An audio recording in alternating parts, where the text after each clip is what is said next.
or Immortals, his opponent won't be able to keep up. Meanwhile, it looks like Hero wants to move out and engage. They're exactly even in supply, so if we look at the armies, you know, relatively close. We do see the DTs dropping into the main for Hero as well as the Zealot, and this essentially cleans up what was mining gas in here. And another little loss. Meanwhile, these Phoenixes will be able to chase the Warp Prism. Will they be able to get it? This could be a huge victory for Nori. No! Down to 50 health. Those things are pretty robust. Meanwhile, a DT up here at the third base, just harassing the Nexus. Third base already taken for LiquidHerO. Neither player has saturated it. And really interesting army compositions. We do see 1-0 upgrades, 2 1-0 upgrades. Templar Archives on the way, and an Archon on the way for LiquidHerO. And we might see them both switch into Zealot Archon, or Charge Lot Archon, which is a very powerful unit composition. Especially, they do have, they both do have the robotics production. Meanwhile, the Blink in again, a couple of DTs still loose in the main, able to take down the Forge and cancel that upgrade. The Stalkers doing what damage they can. They'll be able to blink out as well. And Hero, with this harassment, has actually taken a pretty significant supply lead up by 14 or now 15 supply. If we look at the workers count, he's actually down by 1. That means his army is just that much bigger than his opponent's, which might not seem like a big deal, but when the engagement comes, they have essentially the same army composition. Inori's Warp Prism still spotting for Warp Prism drops. DT up here at the fourth base. And really nice map control by LiquidHerO. And Nori essentially is limited to his base and limited to defending right now. Unable to pull a lot of harassment, especially since his Warp Prism is so low.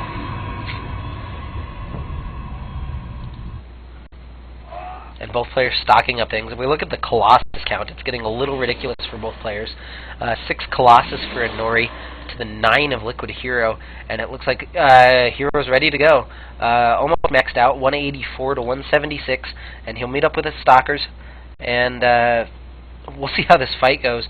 The couple of Archons, as well as the superior Colossus count, should give it to LiquidHerO, but the High Templar can change things.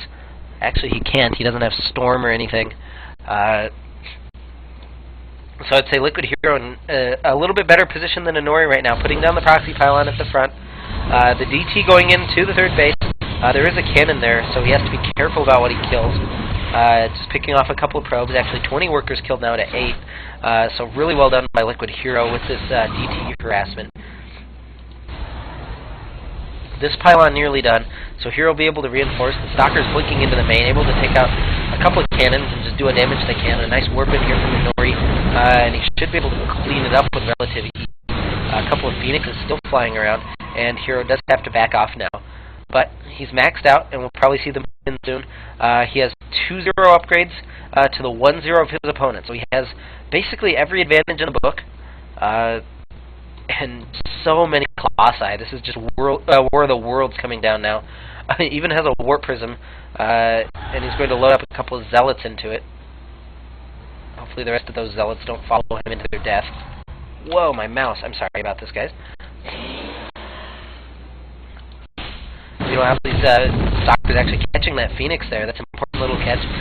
Zealots still trying to follow their Warp Prism, but instead sacrificing themselves to Inori's army. Meanwhile, the Zealots have gotten in here and able to take out the cannon. A couple of reinforcement Zealots. Actually, Phoenix chasing down the Warp Prism. But a lot going on here. Inori's essentially forced his opponent back, but I'm not sure he can actually take this. There's so many Colossus. 10 Colossus now for LiquidHerO.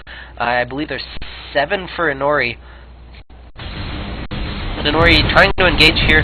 He based out a couple of Zealots, and his Colossus able to do some damage. And Hero's got a very nice arc here. And Charge Lots, fighting Charge Lots in the middle. Lasers everywhere, and the Archon doing what damage they can.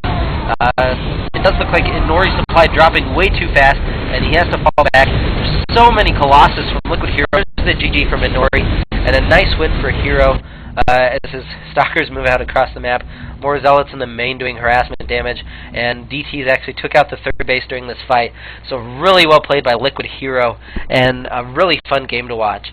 So thank you for watching. Those were 3 games here. I'll get the VOD up pretty soon. And I hope you enjoyed watching. My name is Meristematic, Follow me on Twitch TV at twitch.tv/Meristematic. You can email me at meristematic@gmail.com, and my YouTube channel is youtube.com/meristematic.sc.